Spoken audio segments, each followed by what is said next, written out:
Hello everyone, welcome back to our channel. मेरा नाम प्रतिभा है और आज मैं आप सभी को करवाऊंगी प्रीवियस ईयर क्वेश्चंस पेपर जो आपके होंगे जून 2012 के। तो आज हम करने वाले हैं जून 2012 के प्रीवियस ईयर क्वेश्चन जो होंगे आपके होम साइंस सब्जेक्ट से।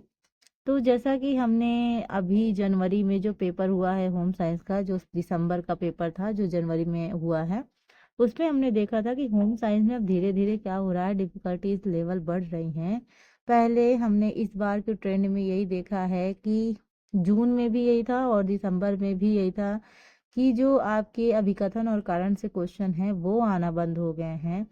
थोड़ा सा चेंजेस दिख रहे हैं, तो हमें भी अपनी पढ़ाई में उस हिसाब से थोड़ा चेंजेस करना पड़ेगा। लेकिन ऐसा नहीं है कि जो नेक्स्ट टाइम जून में आएगा उसमें ऐसे क्वेश्चंस नहीं पूछे जाएंगे। लेकिन बात यह है कि जब जून और दिसंबर में दोनों शिफ्ट में ऐसे क्वेश्चंस नहीं आए हैं तो हमारे माइंड में हो जाता है कि शायद अब इस बार भी ना दे। लेकिन फिर भी हमने अगर टॉपिक वाइज अच्छे से पढ़ रखा है तो उनको सॉल्व करना इजी है, डिफिकल्ट नहीं है। हमें कम से कम 10 ईयर के क्वेश्चन आंसर प्रीवियस ईयर के लगाने चाहिए। क्यों हमें इतने ईयर के क्यों लगाने हैं? क्योंकि अगर आपने देखा होगा कि लगभग 30% क्वेश्चन ऐसे होते हैं जो आपके डायरेक्टली प्रीवियस ईयर क्वेश्चन से आ जाते हैं। अगर आपने प्रीवियस ईयर क्वेश्चन सॉल्व किया है तो क्वेश्चन के साथ साथ जो उसके ऑप्शंस होते हैं उनको भी अगर आप अच्छे से सॉल्व करो और उन पे भी अगर ध्यान दो तो नेक्स्ट टाइम आपको उनसे संबंधित क्वेश्चन भी देखने को मिल जाते हैं। इसीलिए ज़रूरी है कि हमें सारी चीज़ें ध्यान देनी चाहिए, नोट डाउन करनी चाहिए। तो चलिए देरी ना करते हुए आज की क्लास थोड़ा सा लंबी हो सकती है क्योंकि आज हम करेंगे 75 क्वेश्चंस एक ही वीडियो में। तो इसको आप मैराथन समझ लीजिए या जो भी समझ लीजिए, लेकिन आज ही एक पूरा वीडियो आज हम सॉल्व करेंगे चाहे जितने घंटे लग जाए। तो चलिए स्टार्ट करते हैं क्वेश्चन नंबर पहले से। तो क्वेश्चन पहला क्या है? WHO मतलब वर्ल्ड हेल्थ ऑर्गेनाइजेशन यानी विश्व स्वास्थ्य संगठन। क्या है? विश्व स्वास्थ्य संगठन। तो विश्व स्वास्थ्य संगठन द्वारा सुझाए एक वयस्क एशियन व्यक्ति की सामान्य यानी नॉर्मल बीएमआई मतलब क्या होता है? Body mass index. क्या होता है? Body mass index. अगर हम बात करें बीएमआई यानी बॉडी मास इंडेक्स क्या करता है, तो लंबाई और वजन के अनुसार व्यक्ति के शरीर में मौजूद फैट की मात्रा का क्या करता है? माप करता है, उसको मेजर करने का काम करता है। तो यहाँ पूछा जा रहा है क्वेश्चन में कि WHO द्वारा सुझाए एक वयस्क एशियन व्यक्ति की सामान्य बीएमआई है, कितनी है? 18 से 23 किलोग्राम प्रति मीटर स्क्वायर, 19 से 24, 20 से 25 या 21 से 26। इन चार ऑप्शन में से आपको बताना है कि कौन सा ऑप्शन है जो सही है। यहाँ इंग्लिश में भी आप क्वेश्चन ज़रूर देखा करिए क्योंकि कभी कभी क्या होता है, कुछ वर्ड ऐसे होते हैं जो शायद हम हिंदी में नहीं समझ पाते, लेकिन इंग्लिश में अगर दे देते हैं तो हम इसी तरीके से समझ जाते हैं। क्योंकि कुछ इंग्लिश के वर्ड ऐसे हैं जो हम डेली रूटीन के लैंग्वेज में बोलते हैं तो धीरे धीरे वो क्या होते हैं, समझने के हिसाब से बेटर हो जाते हैं। क्योंकि हिंदी क्लिष्ट है, थोड़ा डिफिकल्ट अगर हम कहें तो है। तो इसका जो राइट आंसर है वो है आपका 18 से 23 किलोग्राम प्रति मीटर स्क्वायर। ठीक है, option number A. Question number दूसरा है, सामान्यतया दृष्टिबाधित व्यक्तियों में, दृष्टिबाधित मतलब जिनको दिखाई नहीं देता या जिनको ठीक से दिखाई नहीं देता, ठीक है, तीक्ष्णता होती है 2/200, 20/100, 20/70, 20/200। इसका आंसर क्या होगा? Visual impaired person. Right answer है 20/200, option number D. Next question की बात करें तो महिला लिंग हार्मोन है, तो महिला लिंग हार्मोन कौन सा है? एंड्रोजन, प्रोलैक्टिन, एस्ट्रोजन या ऑक्सीटोसिन। तो यहाँ आपको फीमेल सेक्स हार्मोन्स बताना है कौन सा है। तो इसका जो राइट आंसर है वो है एस्ट्रोजन। अगर हम बात करें यहाँ पे जो राइट आंसर की, वो तो एस्ट्रोजन है, लेकिन इन एस्ट्रोजन, प्रोलैक्टिन और ऑक्सीटोसिन के बारे में भी थोड़ा सा समझ लेते हैं ये क्या है। तो अगर हम बात करें एंड्रोजन की, तो ये भी क्या है, सेक्स हार्मोन्स है। अगर हम यहाँ पे बात करें तो ये जो होता है एंड्रोजन, ये फीमेल यानी महिला और जो मेल यानी पुरुष कि यौन विकास और प्रजनन स्वास्थ्य के लिए ये जरूरी है, ये इम्पोर्टेंट है। अगर हम बात करें प्रोलैक्टिन की, तो प्रोलैक्टिन क्या है, दूध उत्पादन करने और जो स्तन ऊतक है उनको विकसित करने में या उनको डेवलप करने में ये हेल्प करता है। ऑक्सीटोसिन की बात करें तो ये हो गया प्रजनन, हो गया प्रसव, हो गया या सामाजिक संबंध बनाने की चीजों में भी इसका रोल है, इम्पोर्टेंट है। ठीक है, तो आपका जो राइट आंसर है वो है option number C. Next question है, cholesterol is very good as it is rich in protein and that carbohydrates, minerals, vitamin या एंटीबॉडीज।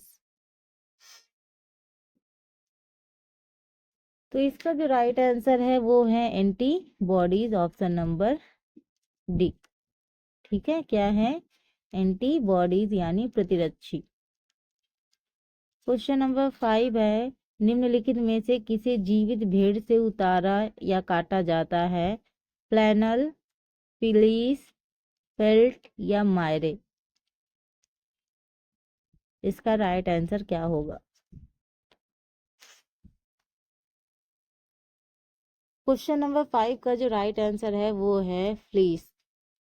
ठीक है, option number B. Question number 6 है, स्टेशनरी छुरी कौन सी है, छुरी मतलब चाकू, बैंड, राउंड, स्टैंड या फिर डाई। आपको बताना है स्टेशनरी जो छुरी है। ठीक है, तो ये जो आपका क्वेश्चन नंबर 6 है उसका राइट आंसर है बैंड, ऑप्शन नंबर 1। ठीक है, चल नेक्स्ट क्वेश्चन की बात करते हैं। क्वेश्चन नंबर 7 है, निम्नलिखित में से कौन सी दोहरी नोक वाली डार्ट है, यानी डबल पॉइंटेड डार्ट की बात हो रही है। तो इसमें से जो ऑप्शन दिए गए हैं इनमें से डबल पॉइंटेड डार्ट कौन सी, प्लाज, फ्रेंच फिश या डेस्मेक।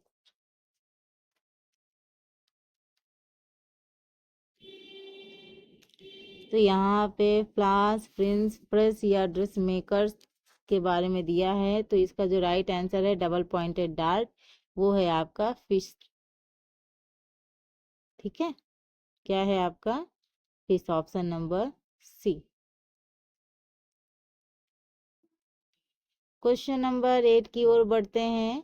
पूछा गया है, आउटपुट का वो भाग जो उत्तरवर्ती आउटपुट में परिवर्तन करने के लिए इनपुट यानी आगत के रूप में फिर उपयोग किया जाता है, क्या है। फीडबैक है, अस्थगित संसाधन है, थ्रोपुट है या फिर ब्लैक बॉक्स है, क्या है। इसका राइट आंसर क्या होगा, सही उत्तर की पहचान कीजिए। तो क्वेश्चन नंबर 8 का सही उत्तर है फीडबैक। फीडबैक मतलब होता है प्रतिक्रिया। ठीक है, तो इसका जो राइट आंसर है वो है आपका फीडबैक।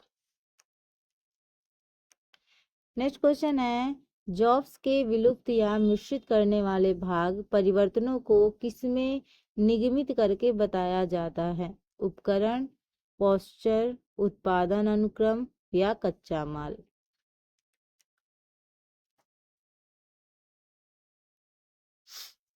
क्वेश्चन नंबर 9 का आंसर होगा प्रोडक्शन सीक्वेंस यानी उत्पादन अनुक्रम।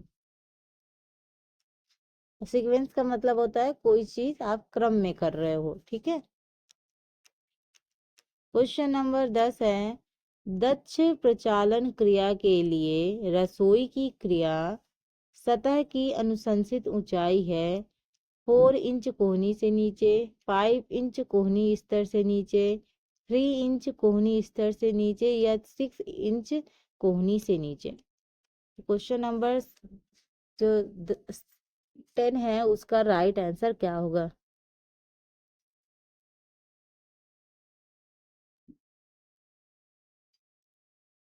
तो यहाँ पे पूछा गया है height of the work surface in the kitchen. ठीक है, तो ये यहाँ पे जो क्वेश्चन नंबर 10 है इसका राइट आंसर है 3 इंचेस बिलो एल्बो लेवल, यानी ऑप्शन नंबर 3, यानी 3 इंच कोहनी स्तर से नीचे। ठीक है, जब किचन हम बनाते हैं या जब भी हम घर बनाते हैं, किचन तो बनाना ही रहता है, तो किचन में हमको ये ध्यान देना रहता है थोड़ा सा कि जैसे हम मान लो कि खाना बनाने के लिए सरफेस बना रहे हैं, तो वो हमारी कितनी ऊंचाई पे होनी चाहिए ताकि खड़े होने में हमें बहुत ज़्यादा झुकना ना पड़े। ये सारी चीज़ों का थोड़ा सा ध्यान देना पड़ता है, क्योंकि सबसे ज़्यादा समय हम किचन में मतलब बिताते हैं। आप जानते ही हैं, चाहे खाना नाश्ता से लगा के जितनी चीज़ें होती हैं, हम ज़्यादातर समय हमारा किचन में ही चला जाता है। तो इसमें ये होता है कि किचन में इस तरीके से किचन को बनाया जाए, रसोई घर को, ताकि हमें सुविधा हो, ऐसा हो कि लंबे समय तक अगर हम काम भी करें तो हम जल्दी थके भी ना, है ना। नहीं तो अगर हमें झुक झुक के बार बार काम करना पड़ेगा तो बहुत जल्दी हमारी जो बैक बोन है वो पेन हो सकती है और दिक्कत आ सकती है। क्वेश्चन नंबर 11 है, व्यक्ति महत्वपूर्ण निर्णय लेने से पूर्व व्यक्तियों के जिस समूह में परामर्श लेता है वह क्या कहलाता है? यानी कोई भी पर्सन है, अब इम्पोर्टेंट डिसीजन लेने वाला है, उससे पहले वो किसी भी व्यक्ति से या फिर किसी भी ग्रुप से कोई चीज पूछता है, परामर्श लेता है, तो उसको क्या कहते हैं? औपचारिक समूह, गैर रस्मी समूह, संदर्भ समूह, या फिर रुचि रखने वाले समूह, यानी समूह मतलब ग्रुप। तो इसका राइट आंसर क्या होगा? तो क्वेश्चन नंबर जो 11 है उसका राइट आंसर है ऑप्शन नंबर सी। ठीक है, यानी संदर्भ समूह। देखो, कभी कभी क्या होता है कि जब हम कोई भी डिसीजन लेते हैं और हम डिसीजन अकेले बेस पे लेते हैं, तो उसके लिए आपको चाहिए फुल्ली कॉन्फिडेंट होना चाहिए। कभी कभी ये होता है कि जो हम निर्णय लेने वाले होते हैं उनमें हमें थोड़ा सा डाउट होता है, तो रहता है कि किसी ना किसी व्यक्ति से या किसी ना किसी ग्रुप से अगर पूछ लिया जाए तो हमें थोड़ा सा कॉन्फिडेंट भी आ जाता है, फिर एक तसल्ली भी हो जाती है कि जो हम निर्णय ले रहे हैं, जो हम डिसीजन ले रहे हैं वो सही है नहीं सही है, किसी का तो अप्रूवल मिल गया। तो अप्रूवल मिल जाने से एक कॉन्फिडेंट भी डेवलप होता है, एक पॉजिटिविटी भी आती है, और थोड़ा सा पता भी चलता है कि हाँ जो चीज़ कर रहा हूँ वो बेटर है।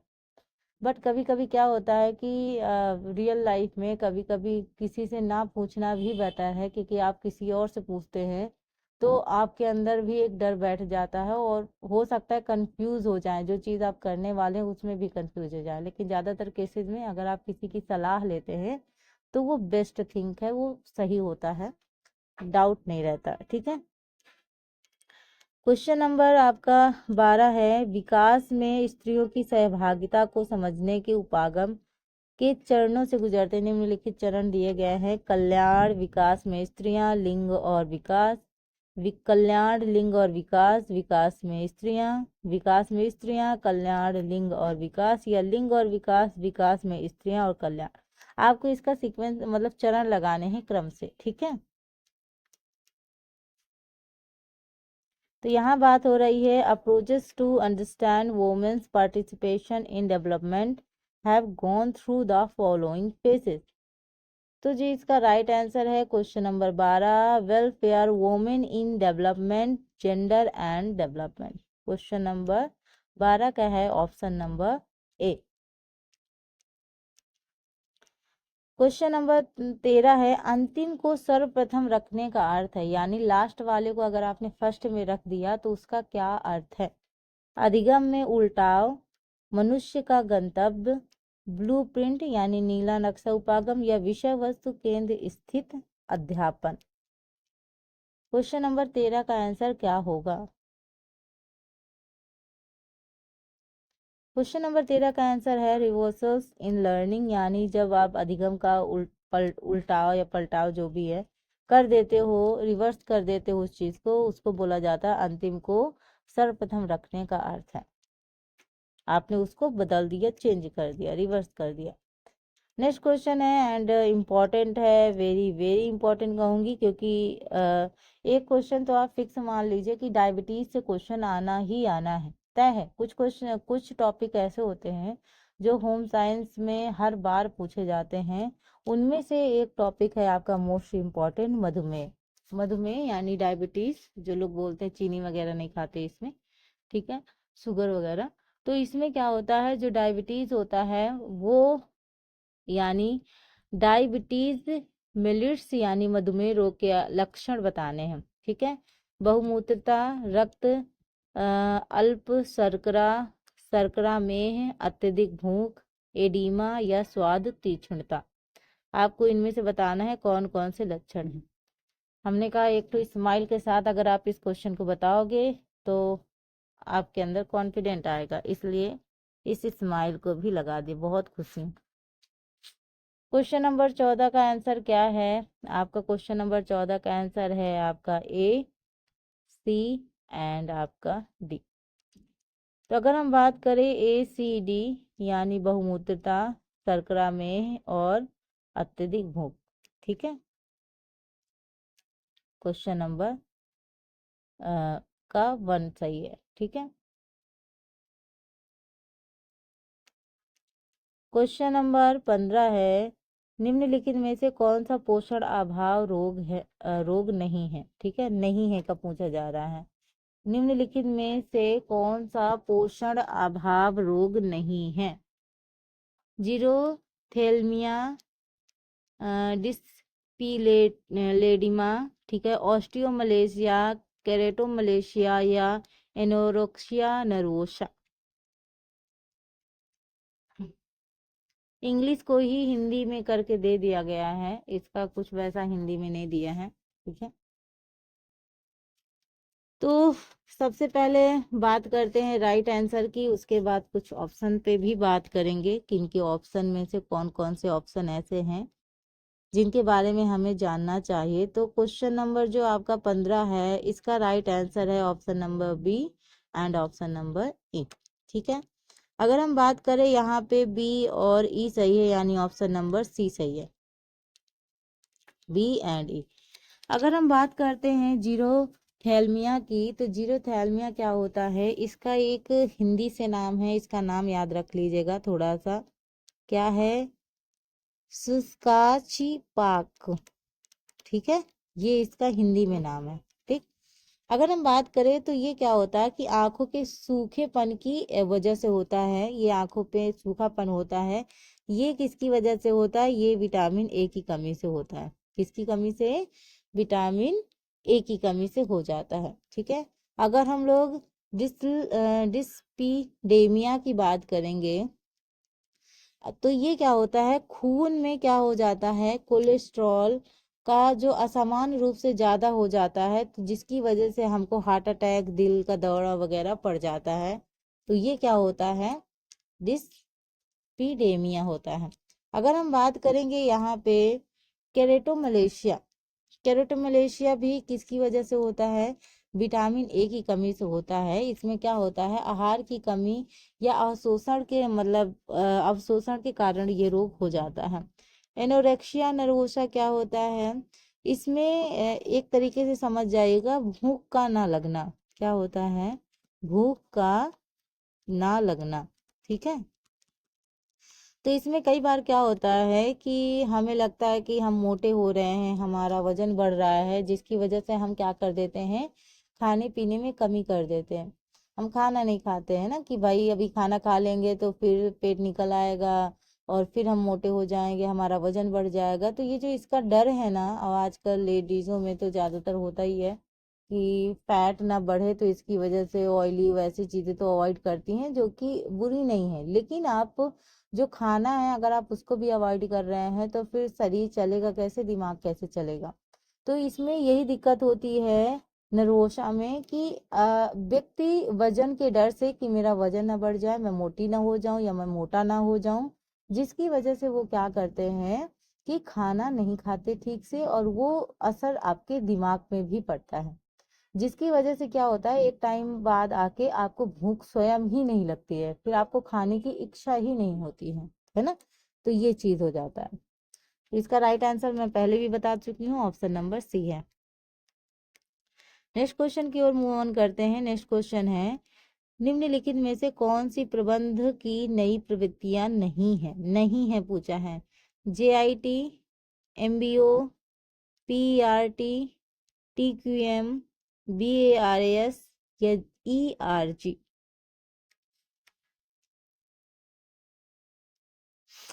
सबसे पहले कुछ फुल फॉर्म की बात कर लेते हैं। अगर हम बात करें JIT, यानी इसको क्या बोलते हैं, जस्ट इन टाइम।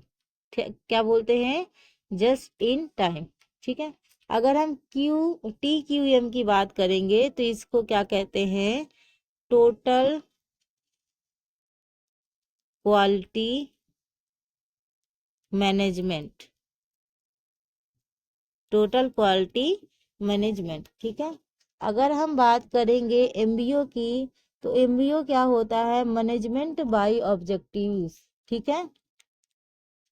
क्या होता है, मैनेजमेंट बाय ऑब्जेक्टिव्स। यहाँ पे थोड़ा सा पेन, मतलब मोबाइल में अगर वैसे आप चलाइए लैपटॉप वगैरह में तो ठीक लगता है, लेकिन जैसे मोबाइल पे पेन चलाइए ना तो ठीक से क्लियर नहीं समझ में आता ना, तो इसलिए थोड़ा सा दिक्कत होती है। अगर हम यहाँ पे बात करें आपकी PERT, यानी ये क्या होता है, प्रोग्राम इवेल्युएशन। ठीक है। Programme evaluation and review technique. ठीक है। मैं बोल भी रही हूँ ना साथ साथ में। अगर हम बात करें ERG, तो ERG क्या होता है, इलेक्ट्रोग्राफी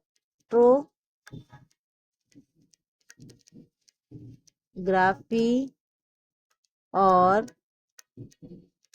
एम्प्लॉय रिसोर्स ग्रुप। एक्चुअली शादी ब्याह हो रहा है ना साइड में, तो बहुत ज्यादा बैंड बाजा बज रहे हैं, तो आपको साउंड सुनाई दे सकता है। ठीक है। चलिए बात करते हैं जो यहाँ पे है, कौन सी प्रबंध की नई प्रवृत्तियां नहीं है। क्वेश्चन नंबर जो 17 है, उसका जो राइट आंसर है वो है आपका D&F, यानी option number B, D&F, BARS और ERG। ठीक है। बाकी सब नहीं है, मतलब बाकी सब है, प्रबंध की प्रवृत्तियां ये नहीं है, दो।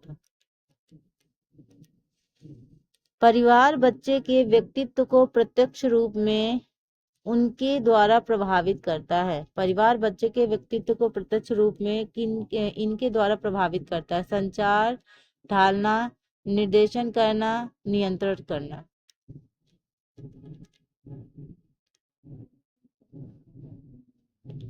यानी family directly influences personality of the child by communication, modelling, directing या कंट्रोलिंग। क्या आप कंट्रोल करके उनकी पर्सनालिटी को कर सकते हो, ठीक है, या बातचीत करके। 18 का जो राइट आंसर होगा वो क्या होगा,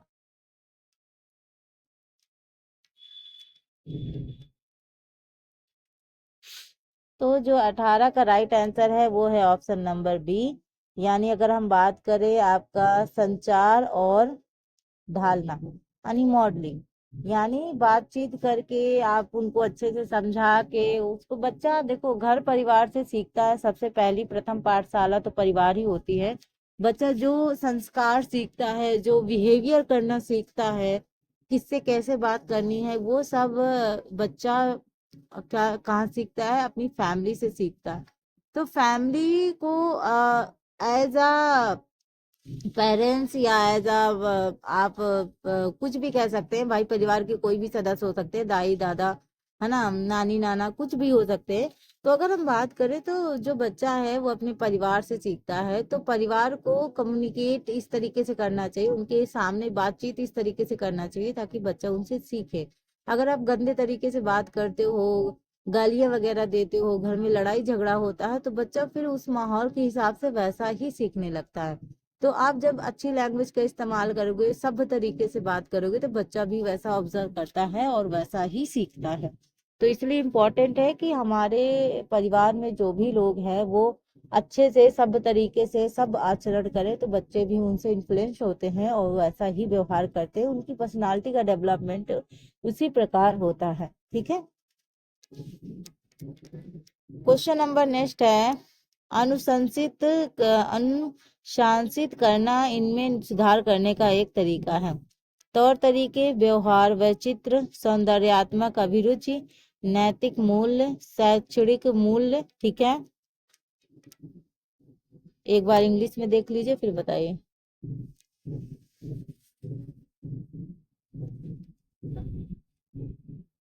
क्वेश्चन नंबर 19 का राइट आंसर क्या होगा?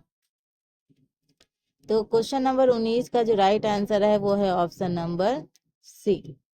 ठीक है, पहला, थर्ड एंड फोर्थ। ठीक है। क्वेश्चन नंबर नेक्स्ट है, बच्चों के जीने के अधिकार में शामिल है। ठीक है, बच्चों के जीने के अधिकार में शामिल है जन्म व पंजीकरण का अधिकार, अभिव्यक्ति का अधिकार, स्वास्थ्य एवं पोषण का अधिकार, सहभागिता का अधिकार। आज तो बैंड बाजा रुकने वाले नहीं है, शादी ब्याह का सीजन चल रहा है गाइस। और यहाँ पे अगर हम बात करें तो हम पहले भी बहुत डिस्टरबेंस क्रिएट होती है। वैसे तो खुशी का माहौल है भाई, शादी तो होगी ही, है ना। वैसे अच्छा, आपने देखा भी होगा, देखो मैं क्वेश्चन कराते कराते ना, मेरा एक्चुअली साउंड बहुत तेज बजा रहे हैं ना ये लोग, मतलब बैंड बाजा बहुत तेज बज रहा है, तो मेरा ध्यान उधर भी जा रहा है। और फिल्मी गाने के टोन पे ये लोग बजाते हैं, तो समझ ही सकते हैं ना, हम लोग बचपन में भी ऐसा करते थे कि बैंड बाजा बजता था तो घर के अंदर डांस करते थे। आपने भी फील किया होगा, ह्यूमन बीइंग है भाई, हमारे नेचुरल है, हम चाहे जितने बड़े हो जाएं अपनी वास्तविकता थोड़ी ना छोड़ेंगे, है ना। तो चलिए क्वेश्चन नंबर 20 की बात करते हैं। तो क्वेश्चन नंबर जो 20 है उसका जो राइट आंसर है वो क्या होगा? आई होप आपने लगा दिया होगा, आप भी साथ साथ में मेरे साथ करते जाइए। तो इसका आंसर क्या है? जन्म व पंजीकरण का अधिकार और स्वास्थ्य एवं पोषण का अधिकार। क्वेश्चन नंबर 21 है, वस्तु उद्योग में उपयोग किए जाने वाले निम्नलिखित रसायनों में से कौन से खतरनाक हैं? एजो सम्मिश्रण, एंजाइम्स, क्लोरीन सम्मिश्रण या हाइड्रोजन पेरोक्साइड। इनमें से आपको बताना है।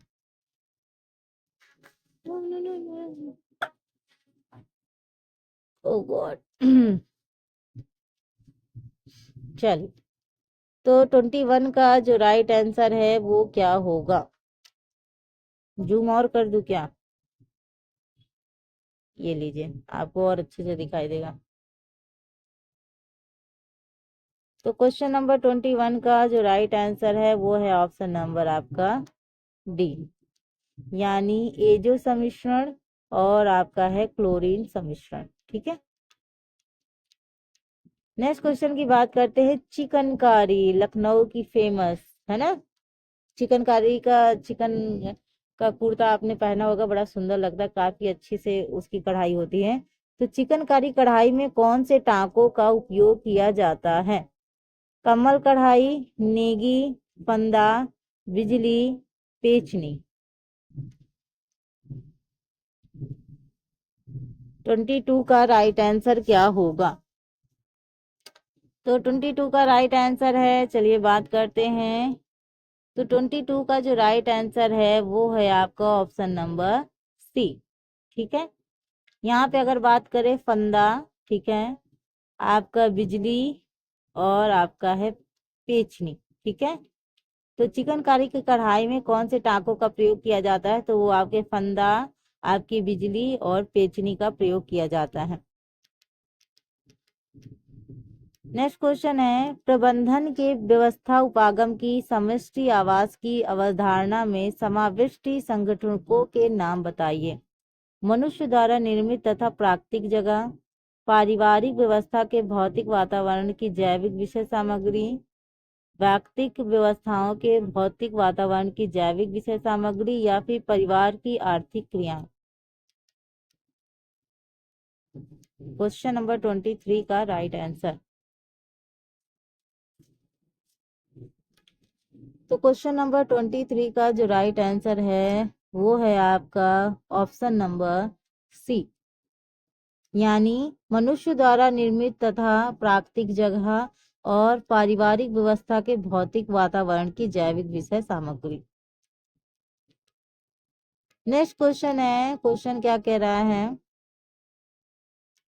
मानसिक थकान के प्रभाव है, मानसिक मतलब मेंटल, अगर आप थक गए हो तो उसका प्रभाव है ध्यान में कमी, प्रेरणा में कमी, मानसिक निष्पन्नता में वृद्धि और या क्षतिग्रस्त अवबोध एवं सोच। इंग्लिश में भी देख सकते हैं। मेंटल फटीग का हो सकता है, क्या होगा आपका।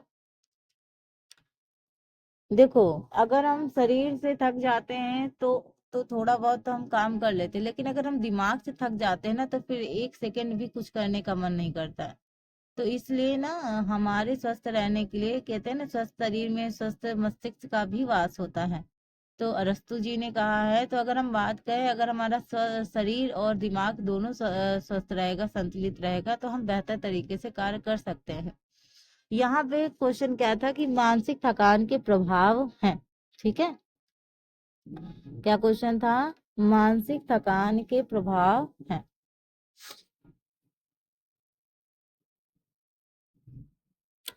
बताइए इसका क्या आंसर होगा। इसका आंसर है question number answer number 4, sorry 4 कह रहे हैं, बी, यानी ध्यान में कमी, प्रेरणा में कमी और मानसिक निष्पन्नता में वृद्धि।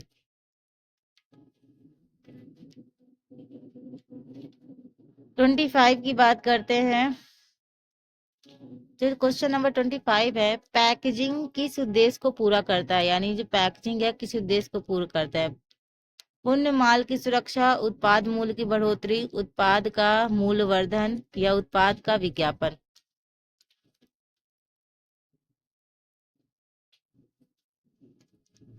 क्वेश्चन नंबर 25 का आंसर क्या होगा।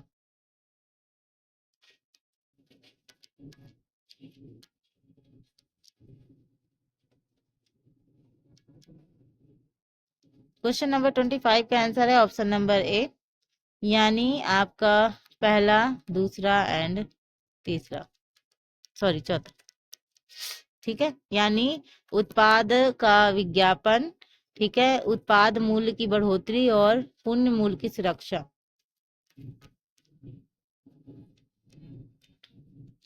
नेक्स्ट क्वेश्चन है, मानव विकास रिपोर्ट के अनुसार, ठीक है, किसी भी देश में मानव विकास मापन के लिए आयाम है, दीर्घायु, प्रसन्नता, ज्ञान, शिष्ट जीवन स्तर।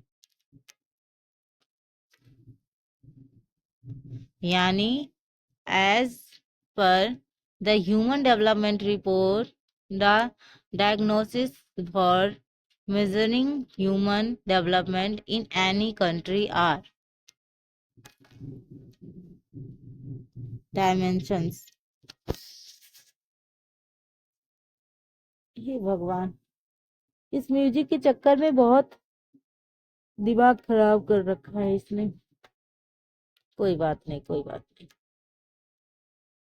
चलिए 26 का जो राइट आंसर है वो क्या होगा, ऑप्शन नंबर बी, यानी दीर्घायु, ज्ञान और शिष्ट जीवन स्तर, ठीक है। क्वेश्चन नंबर 27 है, फीडबैक यानी प्रतिपुष्टि संचार में निम्नलिखित कार्य करता है, क्रिया को सुलभ बनाना, अधिगम को उन्नत करना, अवरोधों को हटाना, श्रोताओं को सूचना देना। Feedback covers the following functions in communication. 27 का राइट आंसर क्या होगा।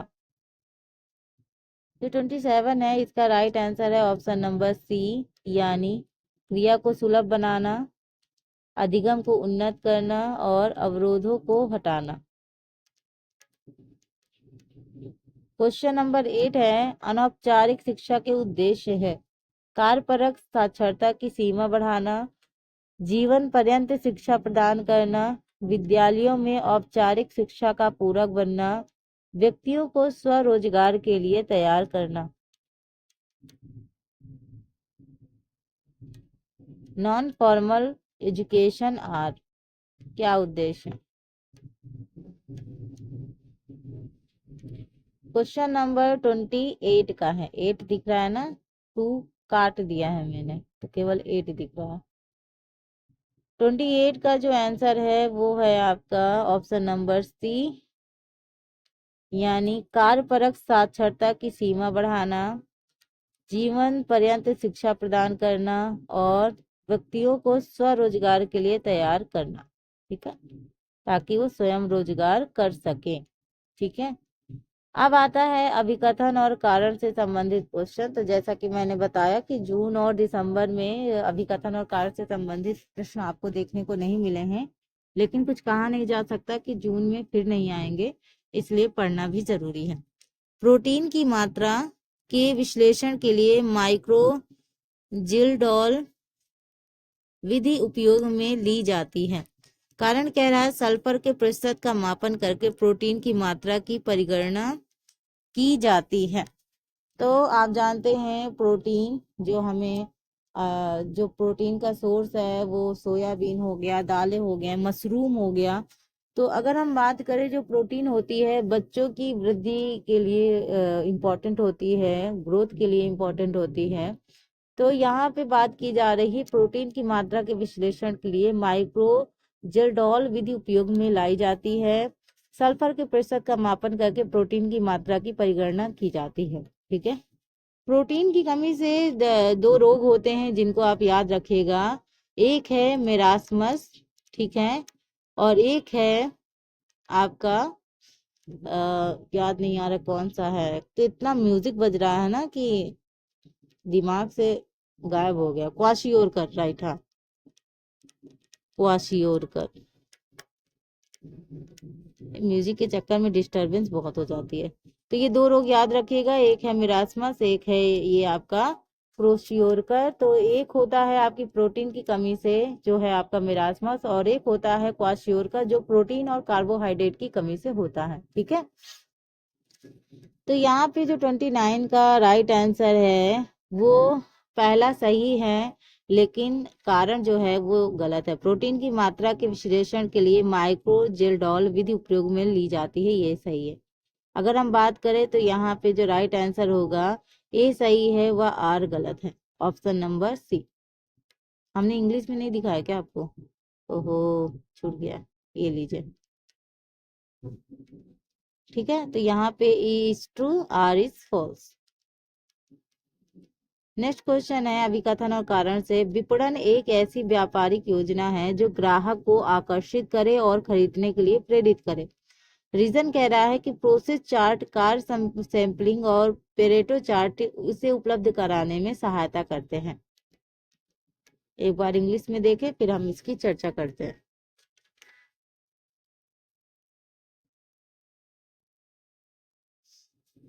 चल, अगर हम यहाँ पे बात करते हैं थोड़ा सा कि प्रोसेस चार्ट जो होता है ये चरणों को रेखाओं और आकृति दर्शाने वाला चार्ट होता है।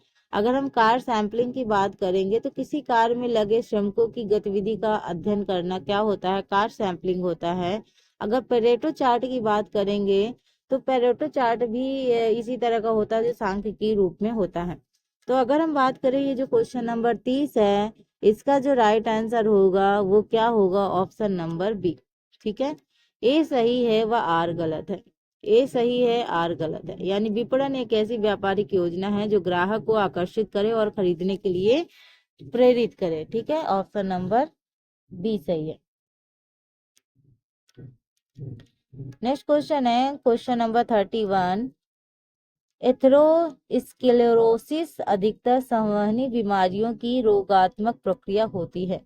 तो एक्चुअली ये क्या होता है एथेरोस्क्लेरोसिस? तो ये होता है एक्चुअली धमनियों का मोटा या सख्त होना। जब धमनियां मोटी या सख्त हो जाती हैं अंदर से और बाहर से भी, उसमें फैट यानी वसा कोलेस्ट्रॉल जमा हो जाता है तो क्या हो जाता है, एथेरोस्क्लेरोसिस हो जाता है। ठीक है।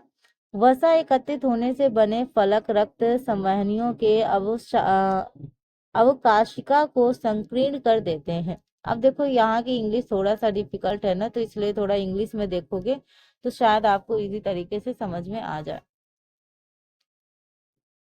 31 में जो राइट आंसर है वो पहला तो सही है, लेकिन जो आपका आर है वो भी सही है, यानी A is true, R is particularly true.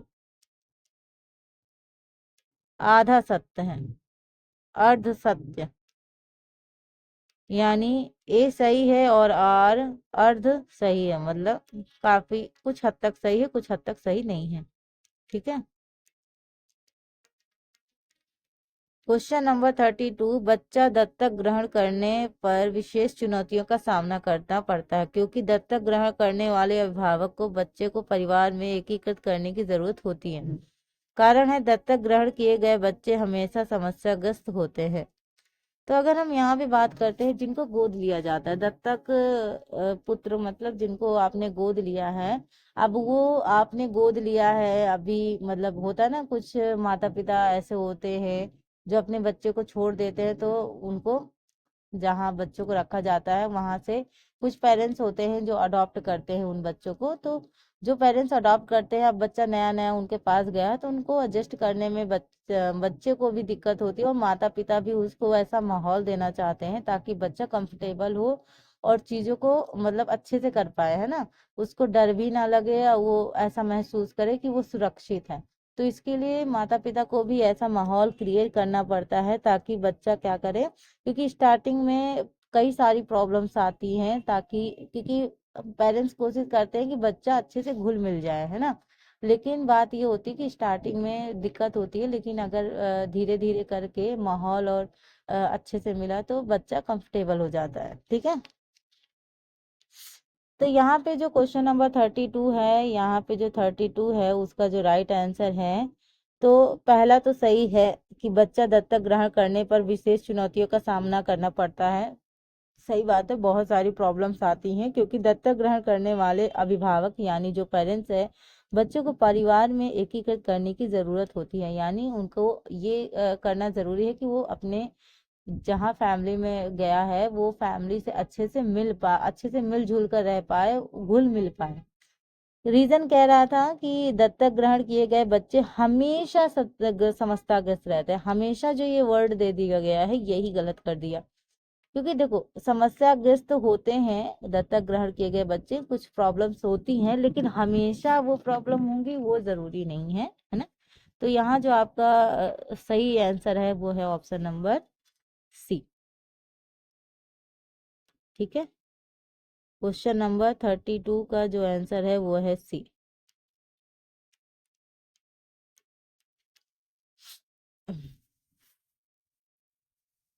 31 हमने किया था, 31 में हमने क्या आंसर दिया था, एक सेकेंड एक बार चेक कर लेती हूँ। 31 का आंसर हम लोगों ने लगाया था सी ना। ओके, चल नेक्स्ट क्वेश्चन की बात करते हैं। 33, 33 में क्वेश्चन क्या है, थोड़ा सा जूम कर देते हैं इसको।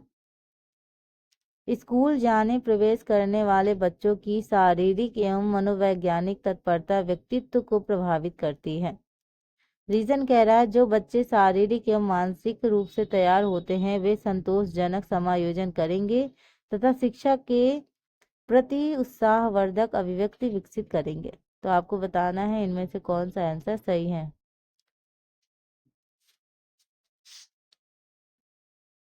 असर्शन और रीजन का क्वेश्चन है, क्वेश्चन नंबर 33।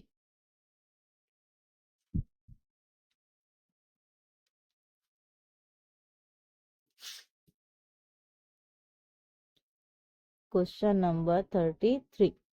तो क्वेश्चन नंबर अगर हम 33 की बात करें तो कौन सा आंसर सही होगा।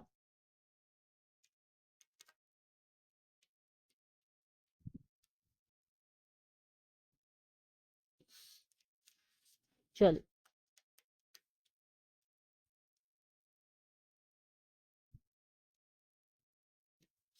अगर हम यहाँ क्वेश्चन नंबर 33 की बात करेंगे तो यहाँ पे जो राइट आंसर होगा वो होगा कि स्कूल जाने प्रवेश करने वाले बच्चों की शारीरिक एवं मनोवैज्ञानिक तत्परता व्यक्तित्व को प्रभावित करती है। ये बात तो सही है। जो बच्चे शारीरिक और मानसिक रूप से तैयार होते हैं वे संतोषजनक और समायोजन करेंगे तथा शिक्षा के प्रति उत्साहवर्धक अभिव्यक्ति विकसित करेंगे। ये भी सही है, यानी option number B, A and R both are true. Question number 34 है, गर्भधारण से पूर्व दंपति को आनुवांशिक विज्ञान संबंधी परामर्श की आवश्यकता होती है। रीजन है आनुवांशिक दोष एक से ज्यादा बच्चों के जन्म की ओर प्रवृत्त करती है। आनुवांशिक मतलब जो पीढ़ी दर पीढ़ी चली जाती है, वंशानुगत, अगर आप समझ सकते हैं।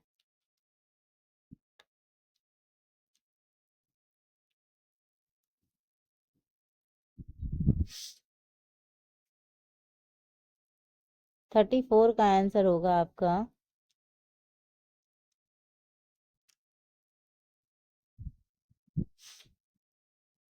क्वेश्चन नंबर 34 का जो आपका आंसर सही होगा वो क्या होगा।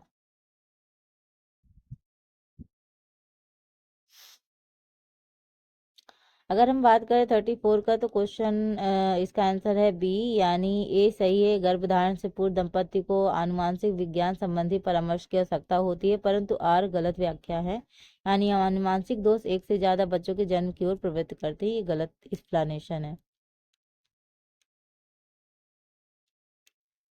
क्वेश्चन नंबर 35, प्लीसे की स्थायी रूप से सिकन वाली सतह होती है। रीजन क्या है? कपड़े पर मुद्रित कास्टिक सोडे से कपड़ा सिकुड़ जाता है।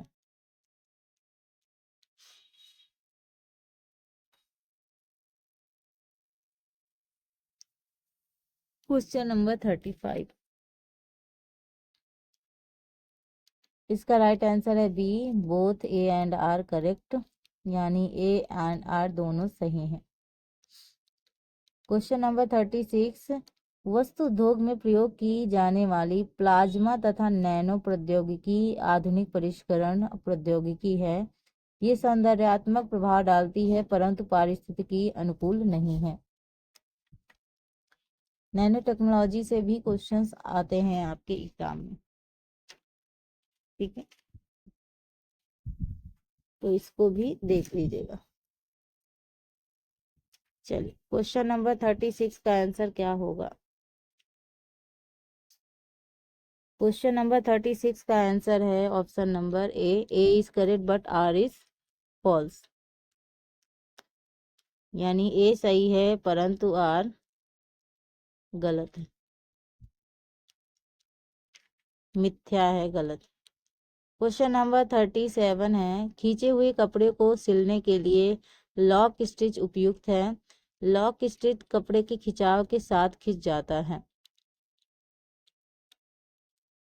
टेक्सटाइल से क्वेश्चंस बहुत आते हैं आपके। क्वेश्चन नंबर 37 का आंसर है option number D, both are wrong, यानी अभिकथन भी गलत है और कारण भी गलत है। Option number D. Next question है 38, थ्रोपुट सिस्टम बाउंड्री के बाहर की गतिविधि है। रीजन कह रहा है बॉक्स ब्लैक बॉक्स, ठीक है, अज्ञात थ्रोपुट का वर्णन करता है।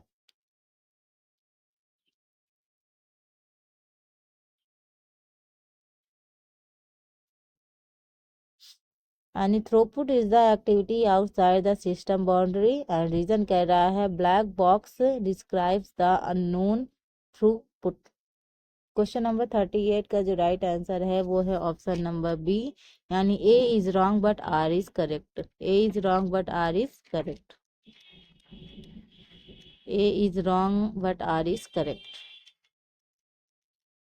क्वेश्चन नंबर 39 है, अभिकथन है शारीरिक थकान तुलनात्मक रूप से अधिक कार्यभार अवधि में होने के अलावा अन्य स्थितियों में भी हो सकती है। रीजन है नापसंद कार्यभार निष्पन्न करना शारीरिक थकान का मुख्य कारण है।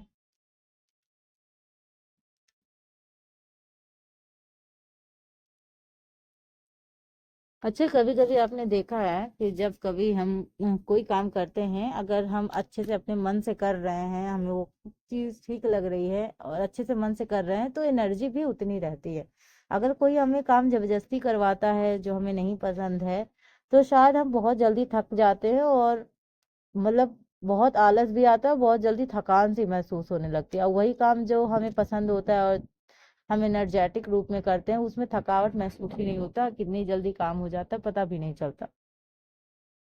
तो 39 का जो आपका आंसर है वो है option number A is correct but R is wrong. Option number A A सही है परंतु आर गलत। मुख्य कारण यही है ये जरूर नहीं है। क्वेश्चन नंबर 40 है आपका। 40 क्या है? एर्गोनॉमिक्स को कार्यभार को व्यक्ति के उपयुक्त बैठाने के रूप में परिभाषित किया जाता है। रीजन है कार्य कर्मकार तथा कार्य वातावरण के बीच निर्बल संबंध कर्मकारों का तनाव कम करता है।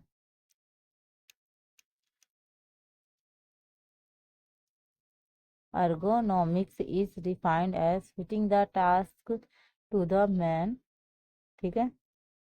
क्वेश्चन नंबर 40 का जो आंसर है वो है option number A is correct but R is false.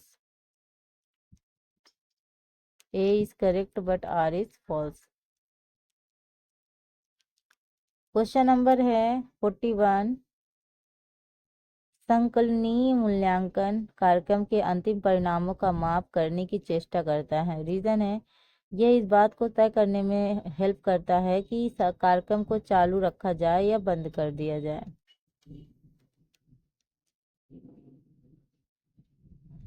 यानी समेटिव इवैल्यूएशन की बात हो रही है। जो 41 है उसका आंसर क्या है? आपका ऑप्शन नंबर ए, यानी ए एंड आर दोनों सही है और ए आर की सही व्याख्या भी कर रहे हैं। नेक्स्ट क्वेश्चन की बात करते हैं। Question number 42। अंतर्वैयक्तिक संचार स्वचिंतन के लिए महत्वपूर्ण है। स्वचिंतन दूसरों के साथ संप्रेषण के लिए महत्वपूर्ण है। तो इंट्रा पर्सन एक होता है, इंटर पर्सन एक होता है, इंट्रा पर्सन जब स्वयं के बारे में जानने की बात होती है, और जब दूसरों के बारे में जानने के लिए होता है या दूसरे की भावनाओं की वैल्यू करने के लिए तो इंटरपर्सनल होता है, और जो स्वयं के बारे में होता है वो इंट्रा पर्सन होता है। ठीक है। तो यहाँ पे अगर हम बात करें जो 42 है उसका जो राइट आंसर है वो है D, both A and R true but R is not the correct explanation. ठीक है। तो यहाँ ए एंड आर दोनों सत्य है परंतु आर सही व्याख्या नहीं करता है। ठीक है। सत्य दोनों है, यानी अंतर वैयक्तिक यानी स्वयं संचार यानी स्वचिंतन के लिए इम्पोर्टेंट है। स्वयं थिंकिंग के लिए जब हम सेल्फ थिंकिंग करते हैं, स्वचिंतन दूसरों के साथ संप्रेषण के लिए महत्वपूर्ण है। जब हम स्वयं से कोई चीज़ सोचते हैं तब अगर हम दूसरों के साथ बातचीत करते हैं तो वो सही रहता है। बाकी एक दूसरे की अच्छे से एक्सप्लेनेशन नहीं कर रहा है। निर्धनता अनिवार्यतः सामाजिक परिदृश्य है और केवल गौण रूप से ही भौतिक परिदृश्य है। निर्धनता सामाजिक आर्थिक परिदृश्य है जिससे समाज को उपलब्ध संसाधन कुछ ही कक्षाओं इच्छाओं को करने के लिए उपयोग किया जाता है, जबकि बहुतों की मूलभूत आवश्यकताएं भी पूरा नहीं होती। तो क्वेश्चन नंबर 43 का आंसर क्या होगा?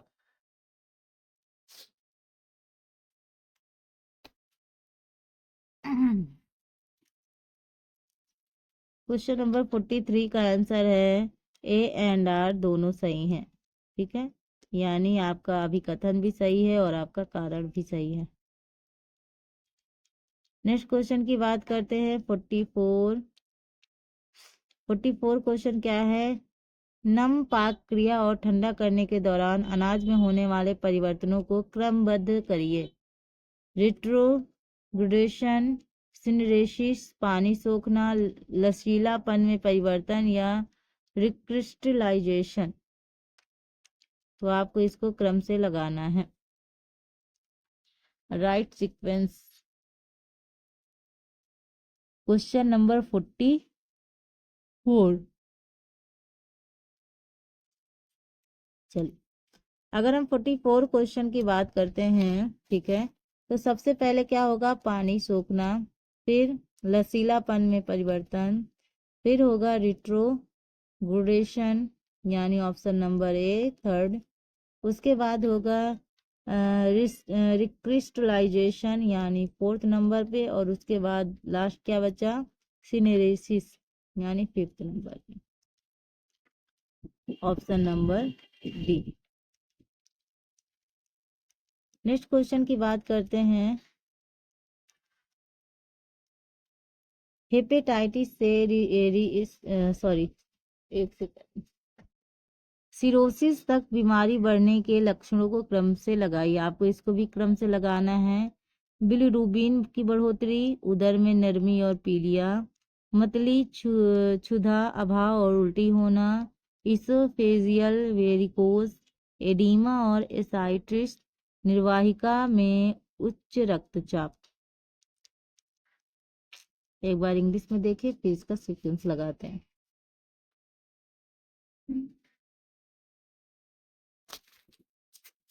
क्वेश्चन नंबर 46 कर रहे हैं क्या, 45 कहाँ गया, अच्छा ये 46 है, 45 ये रहा, ये ऊपर, वही तो सोच रहे हैं 46 पे कैसे पहुंच गए। तो यहाँ पे अगर बात करें तो यहाँ पे थोड़ा सा ऑप्शंस नीचे भी हैं, हिंदी में देखते हैं, एक जगह मिल जाएगा। अगर हम बात करें यहाँ पे क्वेश्चन नंबर 45 में, अगर हम सीक्वेंस या क्रम लगाएं तो सबसे पहले देखो क्या होगा, मितली क्षुधा अभाव और उल्टी होना, वोमिटिंग होगी। उसके बाद क्या होगा आपका, उदर में नरमी और पीलिया, ठीक है। उसके बाद क्या होता है कि ऑप्शन नंबर ए यानी बिलिरूबिन की बढ़ोतरी होगी। फिर क्या होगा, निर्वाहिका में उच्च रक्तचाप होगा, फोर्थ नंबर पे। फिर आपका होगा इसोफेजियल वेरिकोज, एंड उसके बाद होगा एडिमा एसाइटिस, सिक्स। तो इस हिसाब से 45 का आंसर है option number D. Next question, question number 46, एक भोजन सेवा कर्मचारी का चयन करने की प्रक्रिया का सही क्रम लगाना है। सीक्वेंस लगाने वाले क्वेश्चंस बहुत आते हैं। नियुक्ति पत्र, आंतरिक स्रोत, ठीक है, आंतरिक स्रोत, आवश्यकता का निर्धारण करना, वेतन स्थापित करना, इश्तहार, साक्षात्कार, पूर्वाभिमुखीकरण। जब आप किसी कर्मचारी एम्प्लॉय को नियुक्त करते हैं, चयन करते हैं, तो उसमें जो प्रोसेस होता है उस प्रोसेस को आपको बताना है। प्रोसीजर यूज सिलेक्टिंग अ फूड सर्विस एम्प्लॉय, जब आप फूड सर्विस एम्प्लॉय को नियुक्त करते हैं तो कौन कौन सा प्रोसेस करना रहता है।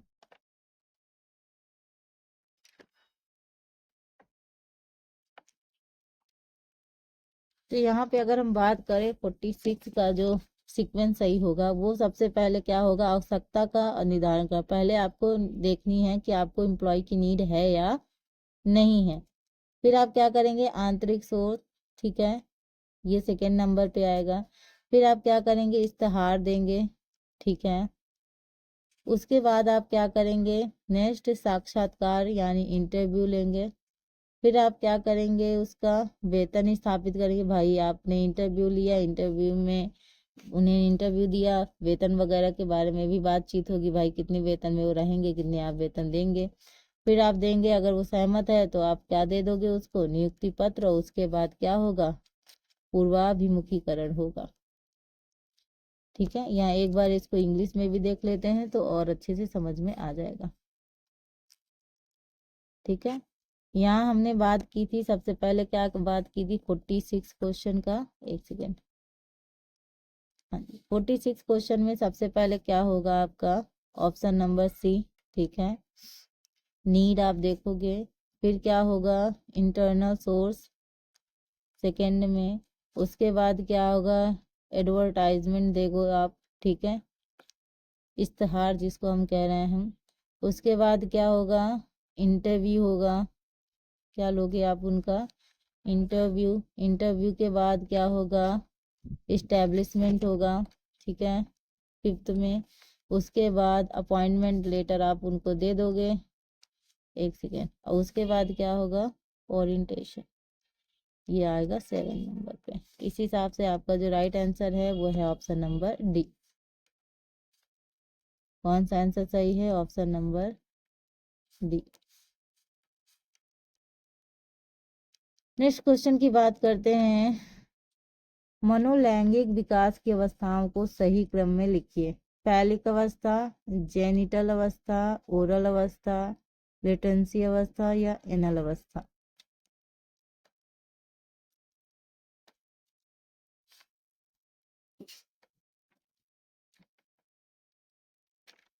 47 47 का देखते हैं क्रम लगा के। तो 47 में सबसे पहले होगा आपका ओरल अवस्था, उसके बाद एनल अवस्था, फिर आएगा फैलिक अवस्था, फिर आपका लेटेंसी अवस्था होगी, और फिर आपका लास्ट में जेनिटल अवस्था 5th नंबर पे। इसी हिसाब से आपका होगा option number C. Next question की बात करें, बाल विकास की अवस्थाओं को सही क्रम में लगाइए। एंटीनेटल, प्रीनेटल पीरियड, नियोनेटल, शैशवावस्था यानी जिसको इन्फेंसी कहते हैं, टोडलर अवस्था। आपको इसको क्रम से लगाना है, चाइल्ड डेवलपमेंट वाला।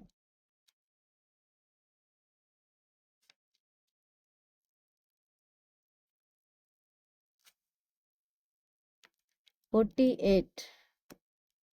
तो अगर हम 48 क्वेश्चन की बात करें तो सबसे पहले क्या होगा, प्री नेटल पीरियड, ठीक है, फिर उसके बाद एंटीनेटल, उसके बाद होगा नियोनेटल, उसके बाद होगा शैशवावस्था, फिर क्या आएगा, टोडलर अवस्था 5th नंबर पे, ठीक है। तो इस हिसाब से होगा option number B. Next question की बात करते हैं 49। ध्यान से सुनने की प्रक्रियाओं का सही क्रम लगाना है। समझना, रखना, ग्रहण करना, मूल्यांकन करना या प्रतिक्रिया देना। इनको आपको क्रम में लगाना, अंडरस्टैंडिंग, रिमेम्बरिंग, रिसीविंग, इवेल्युएटिंग या रिस्पॉन्डिंग। ये जो 49 है इसका जो सीक्वेंस लगेगा वो ऐसे लगेगा कि सबसे पहले क्या करोगे, रिसीव करोगे, पहले सुनना सीखो, ठीक है। उसके बाद क्या करोगे, अंडरस्टैंड, जब आप सुन रहे हो उसके बाद आप समझने की कोशिश कर रहे हो। उसके बाद रिमेम्बरिंग, क्या चीज़ें बोली गई उसको सुन मतलब याद कर रहे हो। फिर क्या कर रहे हैं, इवेल्युएटिंग, यानी उस चीज़ का क्या कर रहे हो आप, मूल्यांकन कर रहे हो। बाद में क्या होगा, रिपोर्टिंग, यानी या फिर आप लास्ट में बोल रहे हो, ठीक है। तो इस हिसाब से 49 में हमने क्या देखा, 49 में हमने देखा पहले हमने क्या किया, ग्रहण किया, ग्रहण करने के बाद हमने समझा, समझने के बाद हमने क्या किया, याद रखा, याद रखने के बाद हमने क्या किया, उसका मूल्यांकन किया, कि मूल्यांकन किया कि नहीं किया, ठीक है। प्रतिक्रिया देना, प्रतिक्रिया देना शायद पहले आएगा, फिर आएगा मूल्यांकन। एक सेकंड, ओहो, एक सेकंड, एक सेकंड।